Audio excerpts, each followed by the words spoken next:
Lepo pozdravljeni v oddaji 100% KUL z Renom. Danes je z nami psihoterapevtka, gospa Sanja Rozman. Kdo ste, s čim se ukvarjate? Jaz sem zdravnica, trenutno že v penziji, delam pa še naprej kot psihoterapevtka. Ustanovila sem Zavod Sprememba v srcu, ki že 30 let dela na psihoterapijo za ljudi za nekemične zasvojenosti in za travme iz otroštva. Mladi ogromno uporabljajo razne pametne naprave. Vem, da se verjetno vi tudi malo spoznate na rabo pametnih telefonov, pa imam eno vprašanje za vas. Moj nečak zdaj počasi prihaja v leta, ko bo že rabil pameten telefon.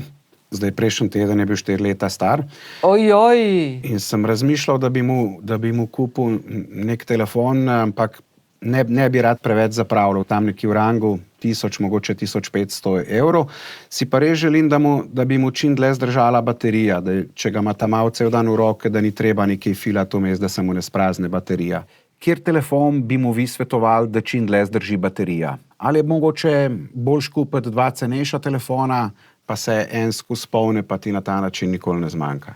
Pametni telefon ni za otroka predšolskega, niti za prvo triado oziroma vsej tam do sredine osnovne šole. Ne, sej, da ne boste mislili, imamo mi tudi neka pravila, glizant sem mogel malo reda narediti, ker sem pa ta starejšega nečaka pazil, ki je pa že starejši, bil pa 8 let star in sem ga jaz smerkal po šoli, no, in sem prišel v njegovo sobo in sem rekel, koliko časa si že na telefonu danes? In je rekel 7 ur. No, sem rekel, zdaj pa kar malo mira, ne, točno veš, da to ni zdravo za baterijo. In je rekel, a veste, kaj mi je rekel mulc?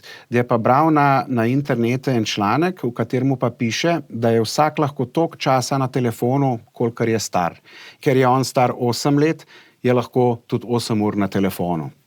In potem, ko si star 24 let, si lahko 24 ur na telefonu. Tako, jaz sem mu pa rekel, lej, če pa to drži prav, pa bo še 1 uro na telefonu. Ampak potem sem pa prišel po 1 uri nazaj v njegovo sobo, sem rekel, zdaj pa dosti, zdaj pa brez milosti, tudi po tej tvoji teoriji to ne zdrži več, je že 8 ur minilo.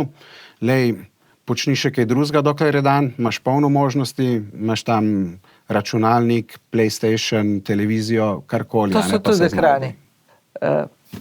Razumite, da gre za vsebino, ne za obliko. In problem je, da že tako mali ne more nehati. To je alarm.